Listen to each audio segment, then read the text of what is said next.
just in the nick of time. Oh, this looks... Haha, yay. All right. Syntropy in communities. It is, for me, actually quite a privilege to be able to explore communities, human ecology to the extent that I have, because if this was somebody's study field, it's the study of humans in communities, and that means that I'm kind of introspectively looking into people's lives. Well, I have been quietly observing from the fringes many different communities across Australia, in the Caribbean, and in the Pacific, and also in Aotearoa, New Zealand. So I did find a red thread through all of my questioning and questions and curiosities around human ecology, is that the red thread is that they all involve humans. And so that may sound like a bit of a denomer in a sense, but the beautiful thing about it is that the human journey and the human experience, no matter really what culture we come from or where we are on the earth, we're all humans. So I'm feeling really great to be able to present this presentation on a Eco-Sophie theme night, or also known as a self-study.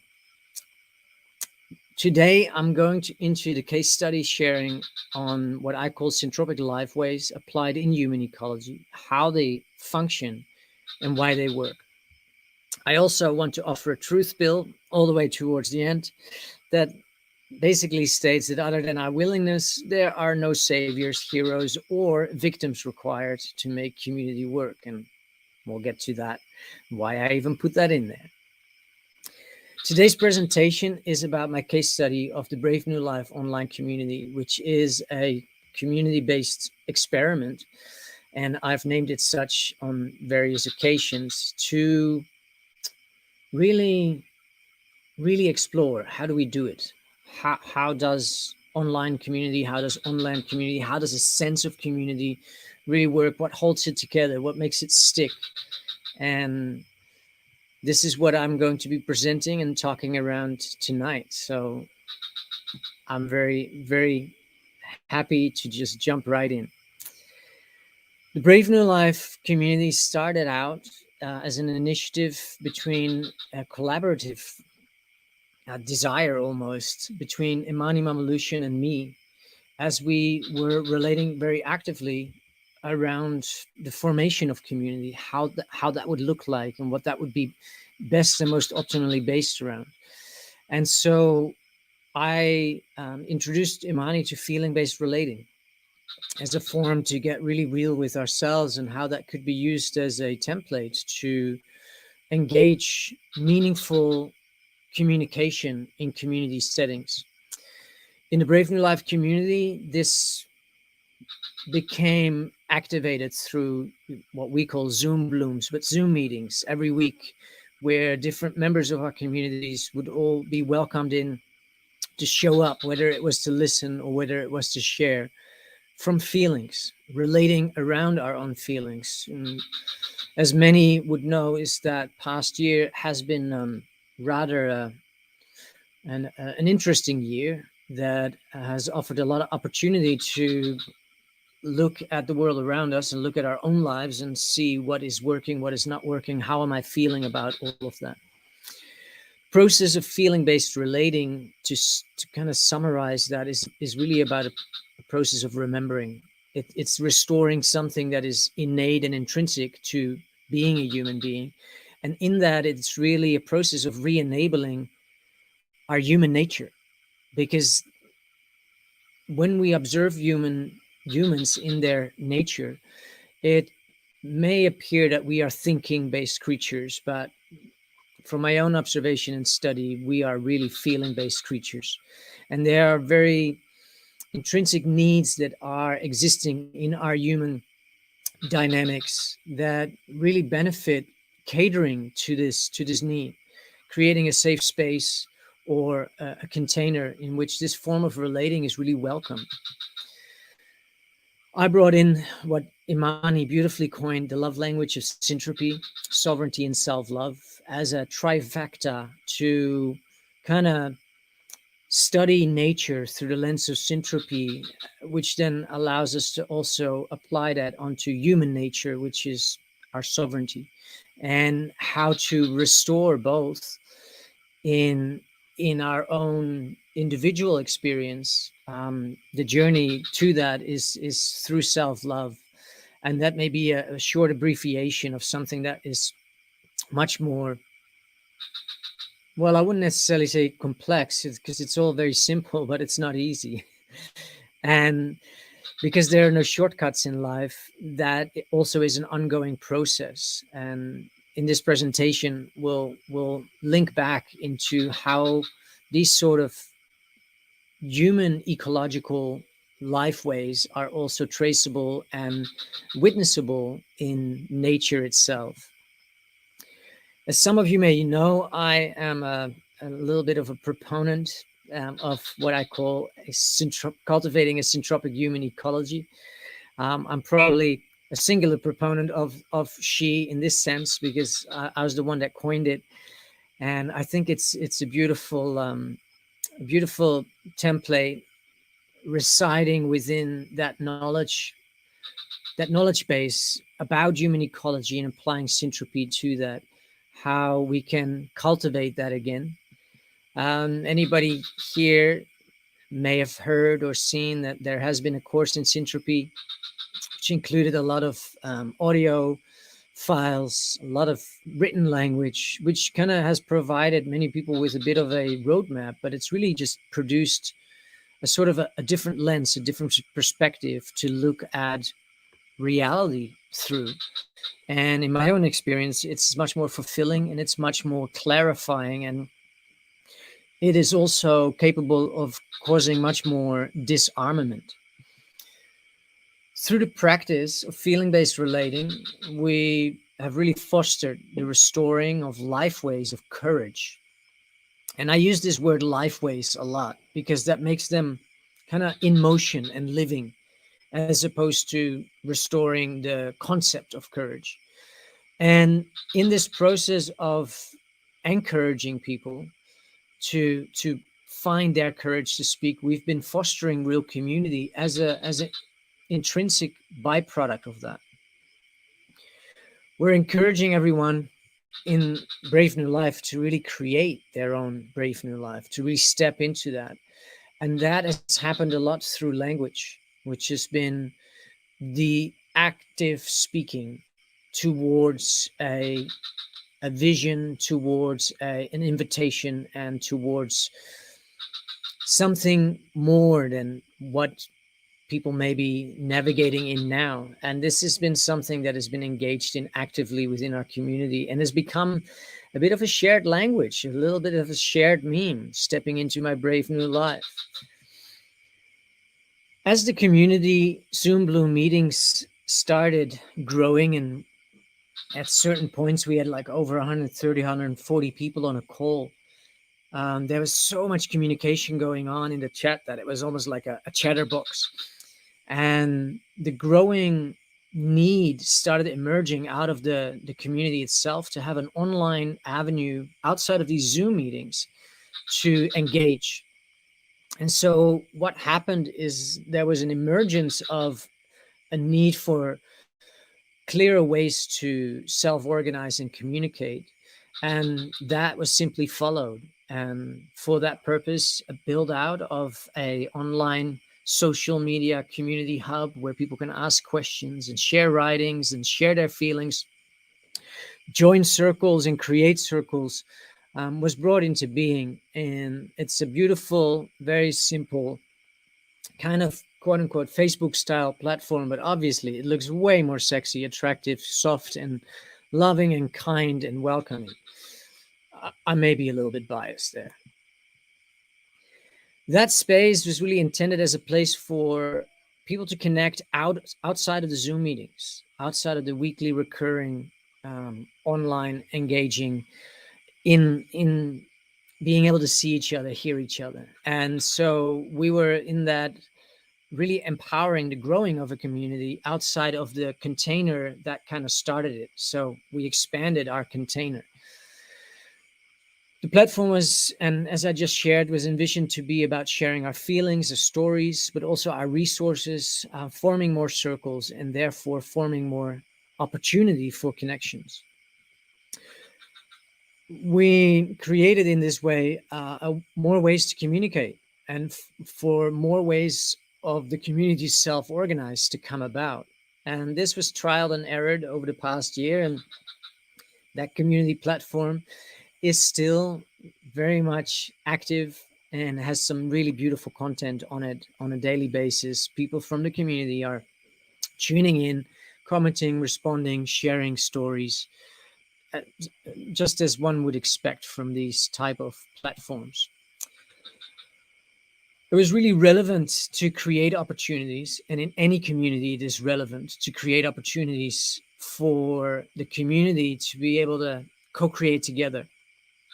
And in my understanding, the best way to do that is to design self-organizing systems and to decentralize the control of the what you may call the community leadership.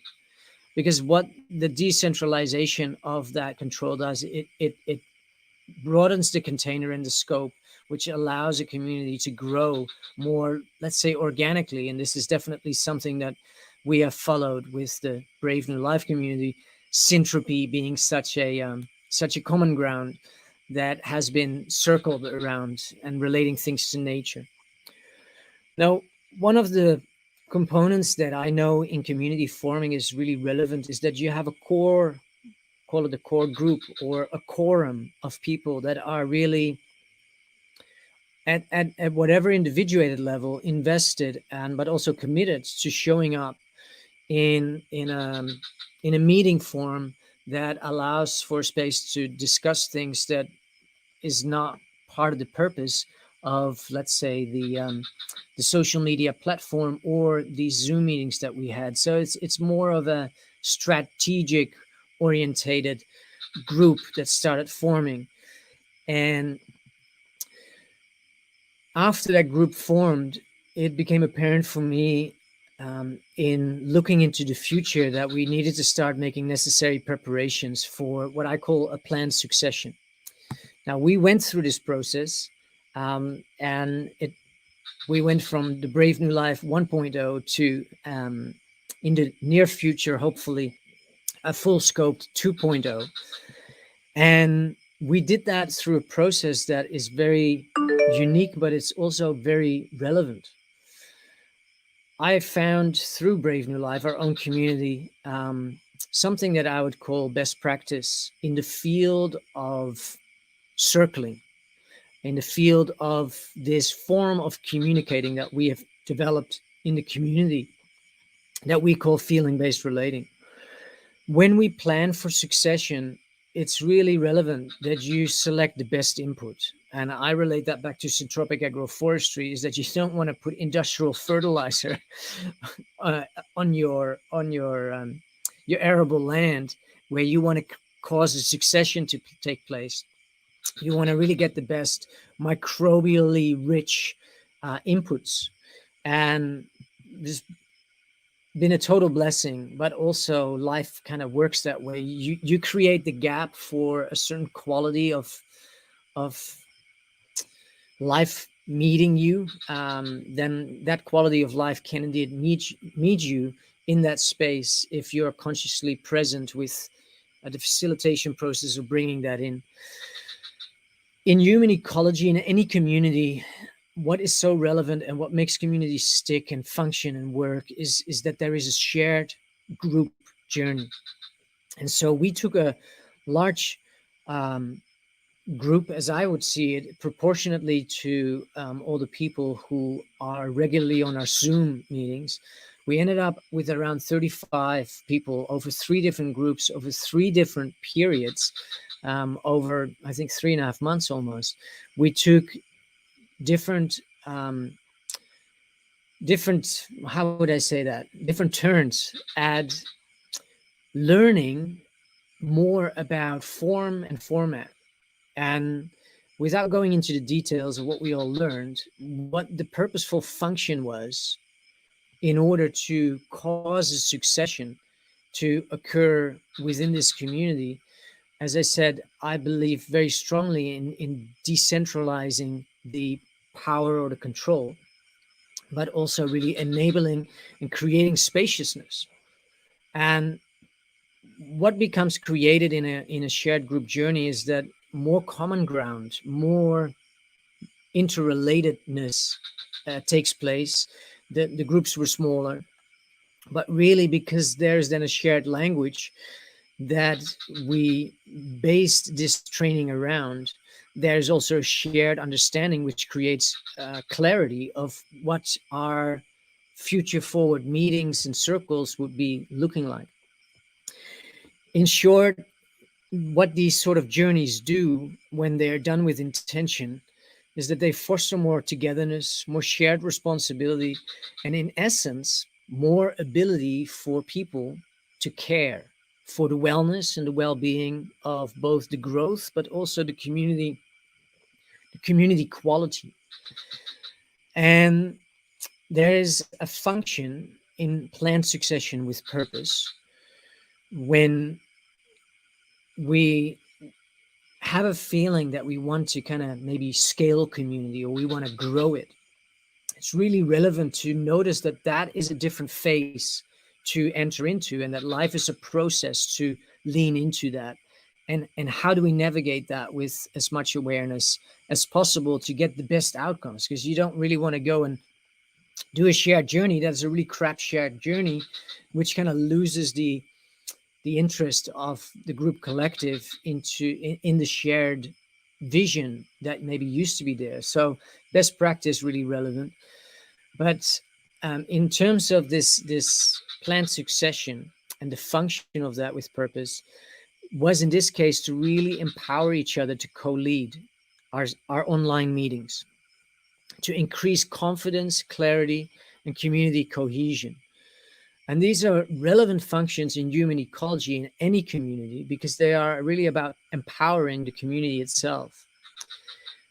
As I said, it increased the ability to care, and there's an increase in the ability to self-organize because that kind of the invitation is put out, but also the empowerment is given that now we have shared and we are equal and in a sense in equanimity in that space because we all went through the same process.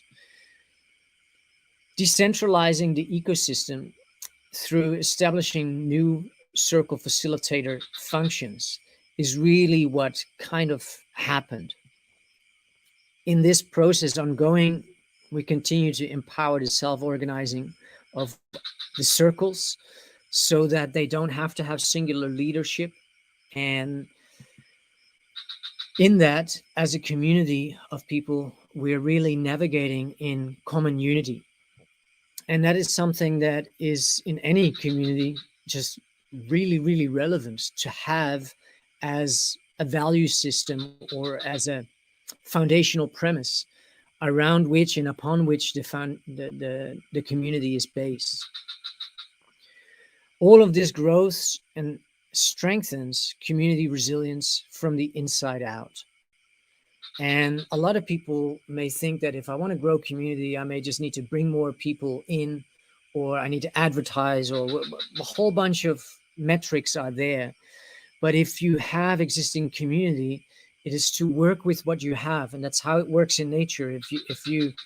If I would start out on this beautiful empty rice field behind me and want to start planting an extravagant food forest, the plants are only going to be able to work with what is in that ecosystem, unless, of course, I bring inputs into that ecosystem. But because we are dealing with humans and not so much mud and plant material, you can't just say, well, I'm going to grow this community, but I'm not going to use you. I'm going to just find other people to kind of put next to you. There is a togetherness required in any community. Now, there are some side effects of the succession process in human ecology. And in syntropic agroforestry, quite often there is a system reset that happens. And this seems to cause loss, attrition, and churn. And so what that means, a reset means a heavy pruning in the system. And so that means cutting off all the branches, dropping them on the floor, cutting off all the leaves, letting all that biomass fall onto the forest floor or the garden floor, which makes it seem like we just all of a sudden lost a huge canopy, which we would call in customer retention attrition. And so we've lost customers.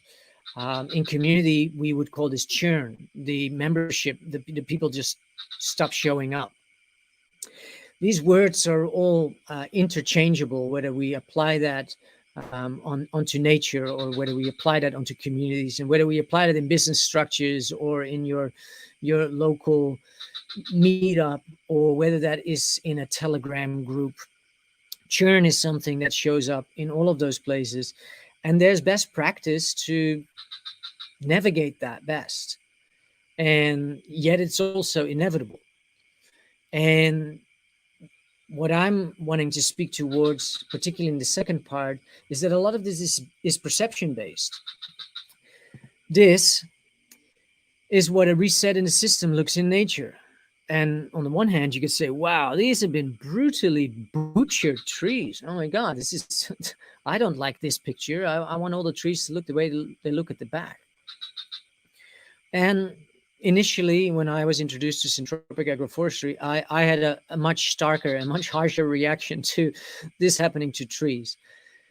But it's not so much what we think that is happening based on our programming, but really what are the results of doing this in the long term, and what can we witness? So imagine that there was a full canopy of all of this, and you look at the understory on the ground. Like, do you think that the little banana trees and the corn that we see, and some of the taro and some of the other, there's some coconuts that have been planted, do you think that they would have been growing really healthily if the canopy was entirely covering the forest floor? And I could just give you the answer, no, they wouldn't.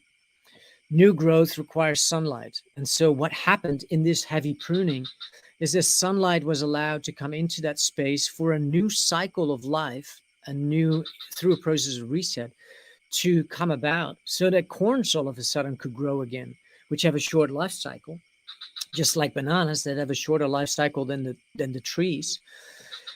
And what all of the pruning has done is that all of that was dropped down to the forest floor. This is kind of what happened in our reset. And our Zoom Bloom meetings have had a huge reduction in attendance. And that wasn't a surprise to me, because I know what happens when we go into planned succession. A lot of elements leave the system, and that's fine. Everybody's free to be who they are, and everyone is welcome. But in the process of training up this new cohort of people and decentralizing the organizing of our community structures of hosting these meetings, we've also become, as a community, really ripe and ready for what I call grounded growth and expansion. And so in a little bit, I'll go into that there is centralized leadership, and then there's decentralized shared responsibility. What we enabled to take place is that we have the capacity of the main function of the Brave New Life community, which are these regular Zoom meetings, to be facilitated by more than just my person or Imani's person or Shay's person, and that is done in a way, that distribution of so-called power is done in a way with a clear understanding that everybody knows what it does look like and what it doesn't look like, because we went through this training. Often, it's really too easy to look at what is not working. So if we're not aware that when we plan succession in communities, and these cycles in natural human ecology play themselves out in every online community, in every IPO, in every startup, in every new initiative that involves human activity. There is an adoption phase, there is the bell curve, and then it drops. And but really, there are spiral dynamics that travel through communities because everything in life goes through cycles. For an 18-year-old to join, let's say, Brave New Life, which probably is not the best case example, that joins a gaming society, better example, to anticipate that that 18-year-old at the age of 36 is still going to be totally hooked in that gaming society. Um, a lot of people could say, nah, at some point he's gonna, find a girl and start a family, and he has got different priorities. And so humans go through these cycles, and every community is affected by that. And it's relevant to know about that if you want to be in the quote unquote business of community long term, because if you're not in awareness that these shifts and these cycles take place, then and you don't plan for them with a sense of knowing what's coming, and when it comes, that you're not surprised. When we don't have that awareness, we're going to be surprised, and we're going to have maybe our spectacles on that is looking at what is not working. In my comprehension, knowing syntropy in nature allows us to know how nature functions naturally. And this is what happens. This is the same field a couple of months later. And so now we can see that the mango tree here is coming back, and the eucalypt trees is coming back. And really, all of the trees are actually all coming back really nicely. And some of the smaller coffee plants on the ground have actually grown up. And the corn seems to already have done its function because it's no longer in the system. So we're really talking about 3 to 4 months of space in between these two pictures that we're comparing here. And so if we know that this is what happens in nature, and humans are nature, or at least we can identify ourselves that we are also living, and that the same life strategies are also exhibiting themselves in our human dynamics, we can take this as a test case for reassurance. And of course, we still have to go through the process. We can't just decide to kind of all leave and then say, well, let's see if it really works out that way. A system does require continual participation because humans like to meet up, like to connect, and that is the purposeful function of this particular community that we are talking about. But the same happens here in this forest. All of these trees are talking together. All of life is in communication.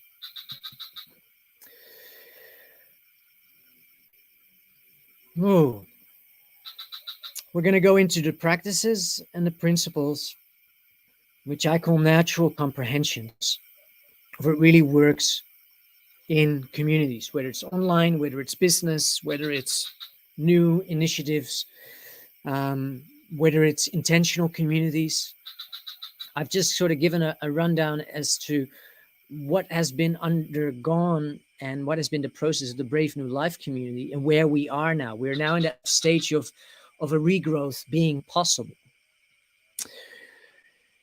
Not the best graphic, but much better than the previous presentation. I'm going to go into the practices and principles of what makes communities really work.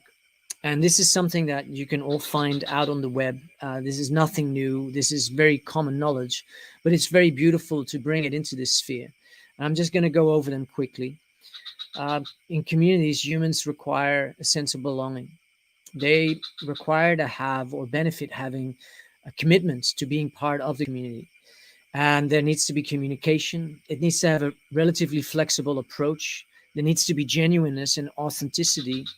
The community needs to be relevant. Whatever the community is about, it has to have relevance to the individual. But it also has to have relevance for the individual to belong to the community And so all of these elements are actually interlinked. You can cross them over. That in order to have commitment, you have to have a feeling of also belonging. And in order to have commitment, you can try and enforce that with a real flexible approach, which really works. I wouldn't necessarily go super flexible in more business orientated models, but all of these components are really relevant. Communities also need to have the ability to sustain themselves, that there is a future forward kind of confidence in the ongoing functions of community. Community development is really based on a similar six kind of aspects. And there's a common cause, there is cooperation and collaboration that takes place. There are strengths and independence that are being fostered and that are being developed and being invited to be embodied. There's equity and inclusiveness. And I really also see this kind of equality in that same sense. There's an active participation, because communities don't really function without humans being actively in participation with the cause of the community, or the calling, or the reason for its existence. And there needs to be community empowerment. Now, as you go over these elements that I just discussed, it wouldn't surprise me that some of these words you would find in the story that I just described about the Brave New Life community. And I did all of that prior to having these graphics on my computer. So finding this was a really beautiful acknowledgement of what we've navigated based on feelings, based on natural intuition, based on best practice, on what felt most right for the community in what it was based around. There are many beautiful experts out there, and one of them is David McMillan, that has really made his life work pretty much about community. And I personally find community one of the most valuable endeavors of um, exploring life here on the earth, because it's really shown me so much about me, but it's also showing me so much about what's possible for a better and brighter and more interconnected future for our human family. The sense of community is a feeling that members have of belonging, a feeling that members matter to one another and to the group, and that there is a shared faith that members' needs will be met through their commitment to be together. So beautiful. Oh, the graphics don't become any better necessarily. Um, we have here four components of what are the core four pillars of community. There needs to be membership, influence, integration, fulfillment of needs, and shared emotional connection. And around that is a community boundary. And just to tie this back into the Brave New Life community, you could call that our Zoom rooms. That was the first community boundary. And then the community boundary kind of got expanded and encouraged to expand to become also an online social media avenue for people to connect. Outside of the email communication that we also have kept up and have really grown over time into what you would say an increase of subscribers to a mailing list. I'm briefly going to go over these 4 points just to kind of clarify them in real beautiful condensed wording. Membership is the feeling of belonging or of sharing a sense of personal relatedness. It's pivotal, it's foundational, it has to be there. Without that, it wouldn't be membership. Influence is that there's a sense of mattering, of making a difference to a group, and of the group mattering to its members. So there is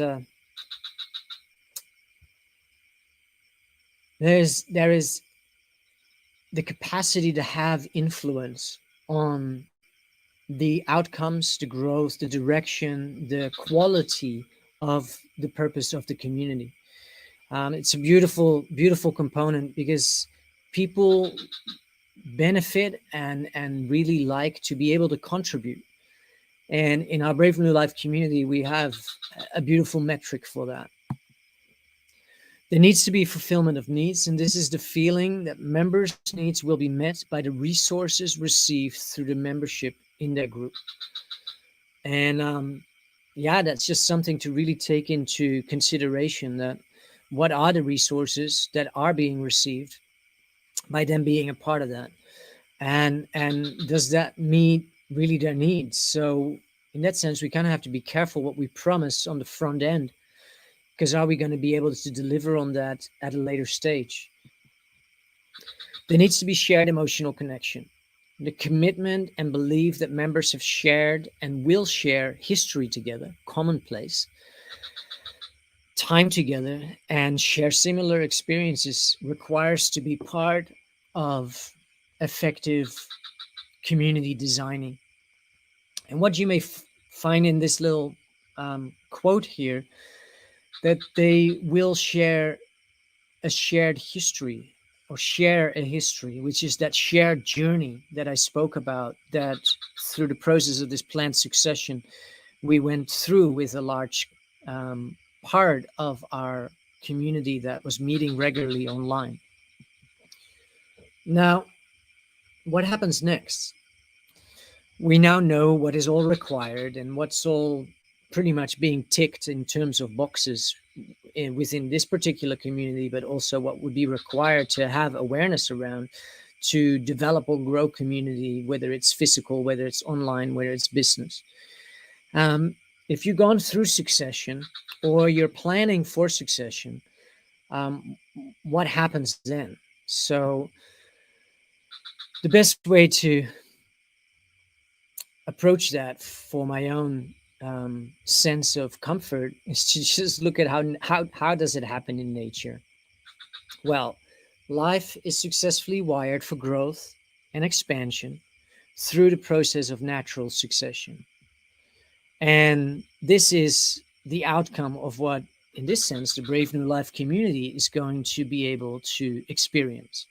New growth, new introduction of new species, new room. And it is beneficial to look at this promise, or this promising picture in this way, because it kind of indicates that it's going to all be all right, because nature comes back really beautifully with more life instead of what looked like a brutally assassinated landscape. And in human ecology, then there are very relevant things to be really in awareness of as we plan succession, or as cycles of change come through our ecosystem. And how does this then work in human ecology or online community? Well, I want to offer us a quick bio break. I'm going to have a sip of tea, and I will be introducing this new mentor of mine. I really love this guy. What a beautiful human ecologist, I would call him. But he's an excellent community consultant, and I've spent probably about 16 hours listening to him. And I don't do that with a lot of people.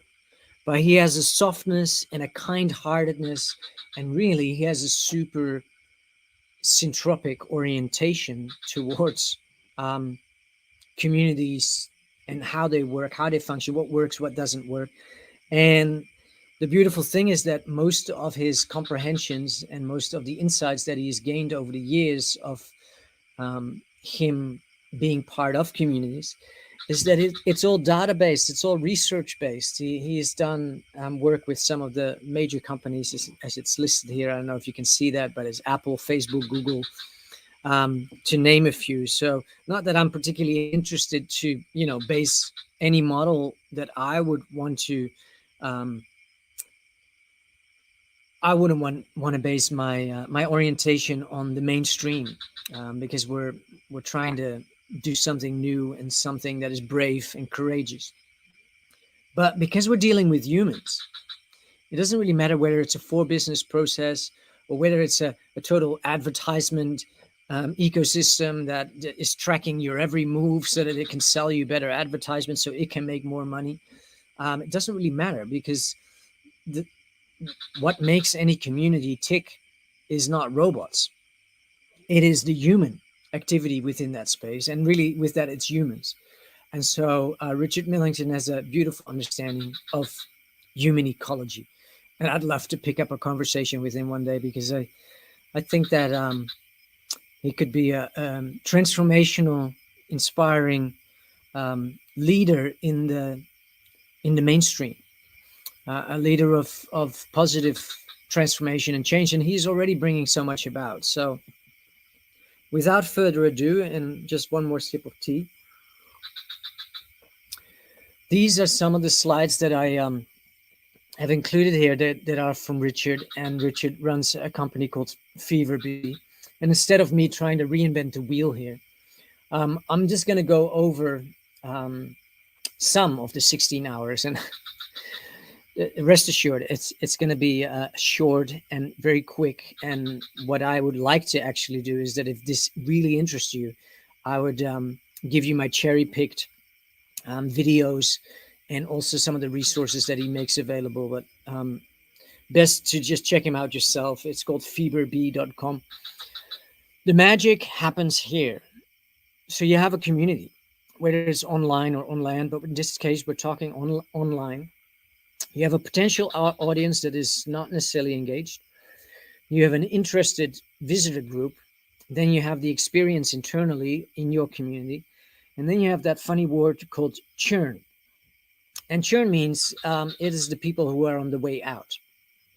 And then on the other side, you have the outside component, which are former members that are no longer part of the journey, no longer part. They've unsubscribed. They've, just haven't been showing up. And so where the focus is in this little rectangle box. And that's kind of what we're going to be zooming in on. Let's see. What determines the level of engagement in a community? One of the beautiful teachings that I really gleaned from Richard is that it's not so much about creating engagement in a community that's going to make a community really function. And that was very relieving to hear very early on in some of the presentations that I watched, because I was like, all right, now you got my interest, because it's a very traditional way of engaging community. It's almost like turning humans into statistics. How can we create more engagement? Because if we have more engagement, then there will be more. And if there's more, that's good, because that's what our community is for. And so there's a lot of kind of cloudedness in this online community development that really benefits being kind of pierced and seen through for what it is. And this is being dissected quite thoroughly. And as I've been talking, you've probably been reading some of the words here. Ensuring members have a good experience is obviously key in reducing the churn, and converting audiences into interested visitors is the key to growth. Well, and then there's the ways to do that. One of the fascinating graphics that in my research to make this presentation came in front of me, because I'm not trying to reinvent the wheel here. I'm just trying to bring best practice into the picture, is what is called the community commitment curve. And I was like, okay, well, I'm using Brave New Life as a test case. So people either read or listen to a video in the early days, and they connect with the purpose. They read that. In any other ecosystem, they would do certain similar things. They would read a member's profile. They would look at some photos.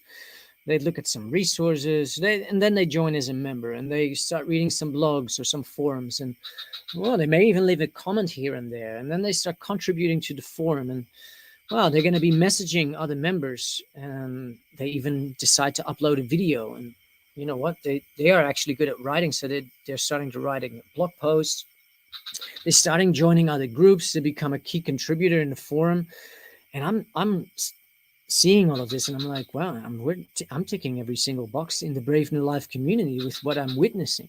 Of course, this is not across everybody that is on our platform, but this is looking good. We have a community commitment curve, and I'm 2/3 up the way, and I'm seeing that these things have actually been carried out and are embodied in our community by other people.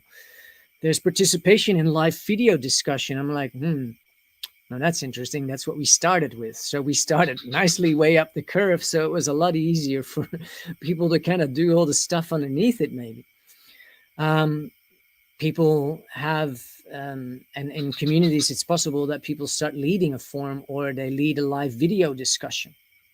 They start attending events, they even start organizing events, they start to lead their own subgroups, and they even adopt leadership roles. And I'm like, this is great because we have enabled our community with those feeling the attraction to step into any of these spaces by creating the systems, the self-organizing forms of that, for that space to become open. Now, what I found so delicious about Richard sharing is that he's so frank. And the reality of any of this beautiful articulation of the community commitment curve is that most members simply don't have the time, the expertise, or the motivation to do any of these things. And that goes for most members. And so to have a fantasy that everybody will do this is really setting a community leader or a community organizing really up for failure. Like if you want people to have a adopt a leadership role, well, there is a journey that you have to that these people individually have to go on in order to really get to that place within themselves and within the community. Now, if most members don't have time or expertise or motivation to do these things, then how do you engage them? Well, one of the other things that, before going into that is really relevant, is that the last thing that humans want to be is metrics, really, in a system. They don't want to be necessarily a statistic. And if you really even call them members, it's almost like taking the humanness out of it. They want to belong, and that is part of membership. But membership is kind of like a encapsulating word for what that means, and that is that belonging to a group. And because members don't want to be metrics, we can research all the statistics of the engagement and what's happening and which topics are interesting and to kind of see where we as organizers need to put more energy. But we would be artificially kind of observing information that, in the cyclical patterns of themes changing, of discussion interest, that it may be out of season next month or next year. And so if we're going to base our metrics, so to speak, around what members do and don't do, we're going to find ourselves falling short a bit in really meeting the human needs. And so when we make things metric and statistic based, we kind of seem to be knowing what humans are all doing, but it is the outcome of human behavior, which then gets used to kind of drive human behavior, but it's modifying human behavior at the same time. The circle of success is something far more interesting to talk about. And this is something that Richard really lays out very openly and clearly what's relevant on the scale of what's bad and what's great. These can be differing colors in different community aspects or in different community settings, but there needs to be engagement, customer support, there needs to be success in the community, there needs to be innovation, advocacy, and of course retention. And there are many more slides that build in onto this pizza that make it a very intricate diagram. I just want to jump to what I feel is more, in essence, an obvious one. That it's a lot harder to build a community in a toxic environment where the competition is high, where there's maybe strict moderation rules, which nobody really likes. If you're really starting from scratch, it can be really challenging to start developing an audience and starting to develop people that, because there's a certain amount of people or activity that makes humans feel like, hey, this is valuable to other people, so I'm getting curious. But yeah, with limited resources, it can be really challenging to build a community from the ground up. A lot of successful community professionals or experts or initiators are simply working in very fertile environments. They have a high level of support. They have a low level of competition. They have very little risk, and they have a good audience. They have a good reach. And so these are like components that the Brave New Life community currently has in its ecosystem. There is engagement, there is support, there are, well, I don't feel threatened by Facebook or any of the other social media avenues. I actually think that they are a supporting factor. They're like our online social media funnels to kind of um, promote that there is another platform where it feels different, where all of you is welcome, and where your journey really is of interest of others. Now, one of the things that in online communities and even in shops, or yeah, really, again, this is human ecology. So whether it's a community in your locality, whether it's a cryptocurrency or a Telegram channel somewhere online, there's community there. Why do people visit a community? Well, there's many different elements that are making all of that up, but usually it's consistent of these components: internal experts. There's a way to socially interact and media exchange. There's documentation, and there's resources or shared articles.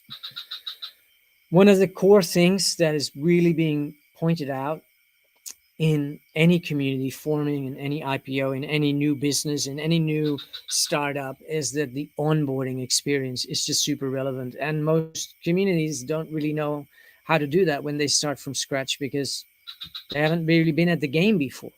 And so therefore it's really relevant to listen to people that are doing best practice in this. And there is a lot that doesn't work. And there's a lot to say for the best laid plans between mice and men, based on what we think that we know. But in my own observation, I have personally, well, not learned the hard way, but I really see that this has been lacking in the Brave New Life community, the onboarding process. So as soon as I got this, I was like, all right, okay, good. I'll change all the welcoming emails and the sort of automated email sequence in order to have future people that join get not bombarded with 7 or 8 emails full of videos and podcasts and all the things that we as a community have already navigated, have shared experience around, and then we want to pass all of that on to a new person coming in, and it really just doesn't work. It just could actually be off-putting. It's like, wow, these people just think that I've got time for long emails like this. What unique value does the community offer? And there has to be value that is experienced as such for people to stay. And in summarizing and coming to an end on some of the key points that Richard, that my takeaways are from Richard's presentations and all the hours that I listened, is that it's really relevant to find a way for every member to contribute, for them to have an opportunity to host events, to volunteer, to lend a hand, to publish resources or templates, to share what it is that they're navigating, ask answers, answer questions, connect with new members, and collaborate on potential projects. Well, when I look at all these things, we have an existing ecosystem that has the capacity to facilitate all of those things, but in compromised ways. And so Brave New Life 2.0, in that sense, because most of what I'm relating to is either the Zoom meetings or the online social media platform. It's kind of put together in a way that we cover these bases, but it's not necessarily very easy, so to speak.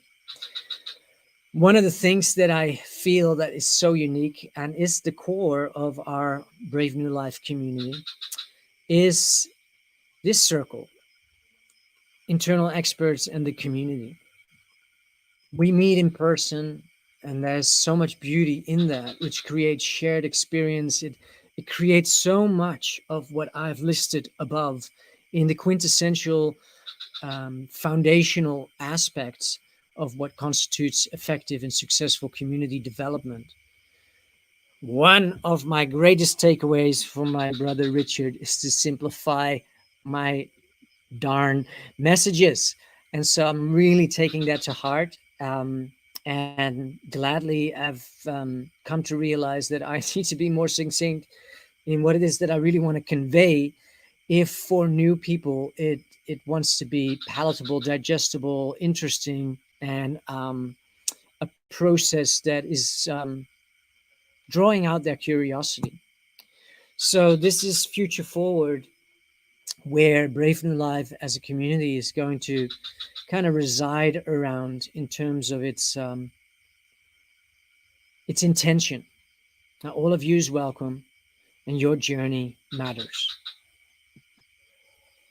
Now, in closing, I want to go over some of the things that Richard also shared, is that it's essential to have biofeedback. Well, they don't call it biofeedback. They just, of course, call it a survey, or they call it checking in with the community.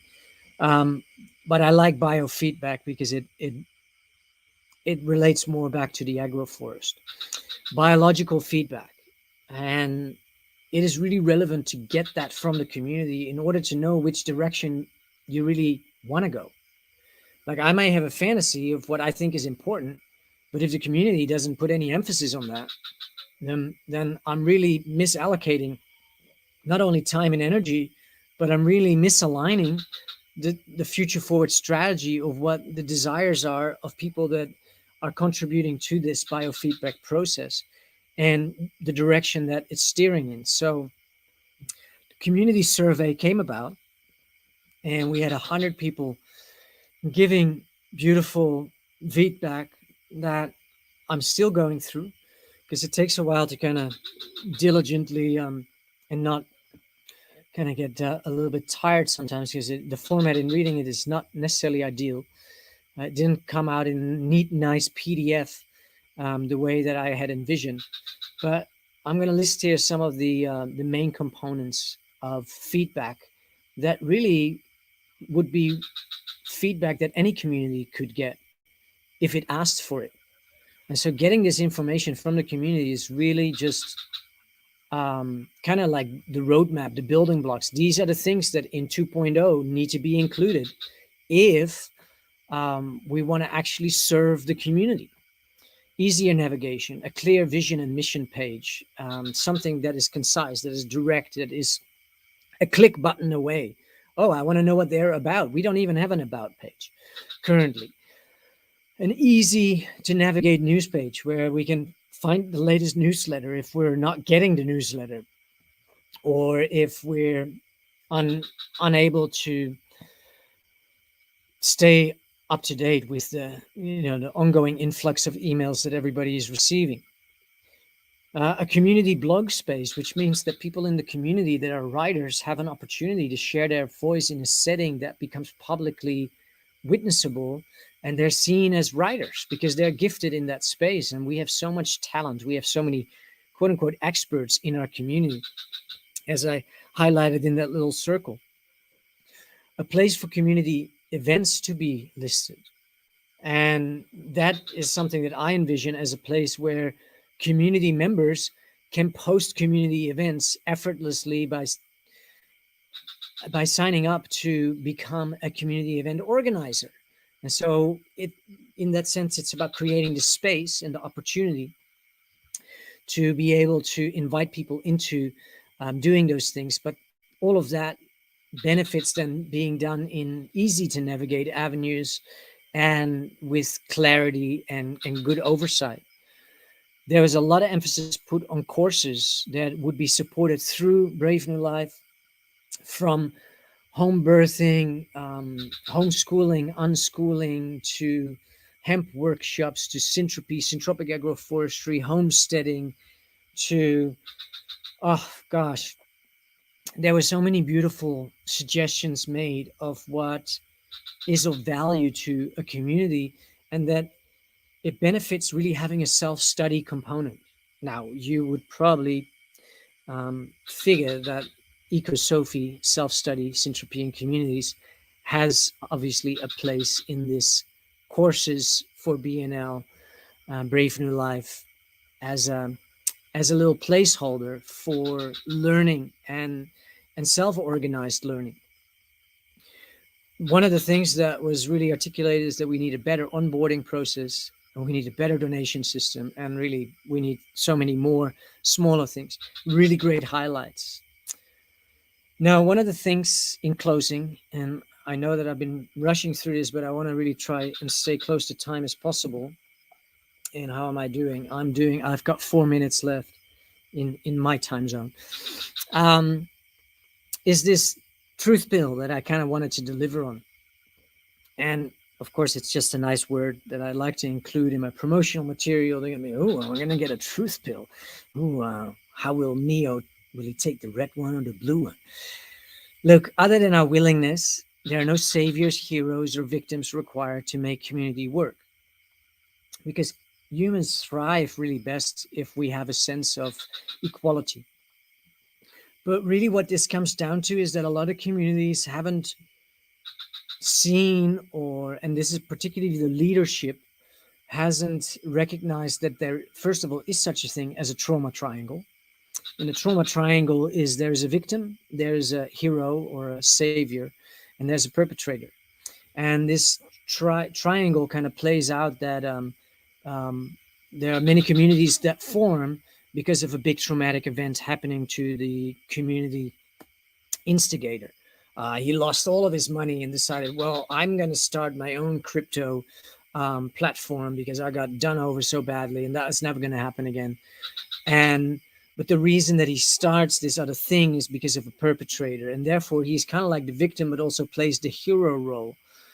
But when we have heroes and victims and perpetrators as part of our human ecology, we're in a centralized ecology. And as I have described what we did in the process of decentralizing Brave New Life, in the sharing out of the responsibility and its capacity to self-organize as a community, there has also been a dissolving of this hero narrative. And I would say I would have been the hero in the narrative, but I was also the victim. And there also was a perpetrator. And not that that was anybody physical, but that's just more of my own individuated journey that I've come to recognize that I really benefit for the sake of the growth and the holistic nature and future of community, but also really what actually is ultimately only going to work.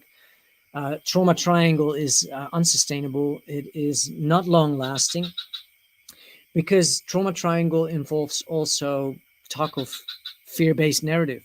There needs to be problems. There needs to be something to point at in order to get people to engage or support. And this doesn't play out in all communities, particularly the resource-based communities, like in tech world. Trauma triangles aren't really part of the equation. But when we look at communities forming on land, most communities are seen by an outside world that doesn't really understand what these people are doing as sects or as cults, because there's always somebody that is the natural born leader. But how much is this natural born leader in check with him or herself to be in serving leadership and really be in service to empower others to step into their gifts, their talents, and really invite that in, create the space for that. And so therefore I say, for communities to work, there are no saviors or heroes needed or victims required. And despite that many communities do form with this kind of metric as part of their reason for coming into being, it is very healthy to have an awareness of this, that through the process of succession, we can transition out of that. And the decentralization and the self-organizing systems that are being designed intentionally and consciously and put into place will enable the community to help the community leaders to also transition out of the previous succession dynamics, which kind of brought into being the community. And it's just relevant to know about that, because communities can't scale and grow when there is, in our case, feeling based relating involved. It can't scale and grow if the coming together of the community remains solely based on one or two or three individuals. That is not a distribution. That is not self-organizing. That's centralized ecology that is going to burn out and run dry. And I would say that although that would perform a function with purpose, if you know that that can be avoided, you can consciously engage in a process of planning for succession and designing that out in a healthy way. And I've given some of the insights on what to really look for. I'm going to come back into the room here, and I see that it's 1 hour and 6 minutes. I am totally delighted. I kept myself somewhat on time, and so I am going to close this off and bid you all farewell. Thank you for sharing this out, and thank you for researching this a bit more. If you want the feedback of the if you want the feedback information that I described in some of the resources that I have available, you can just send me an email. You can send me an email to Syntropy at Sovereign Sharing. I'll just put that here in the chat.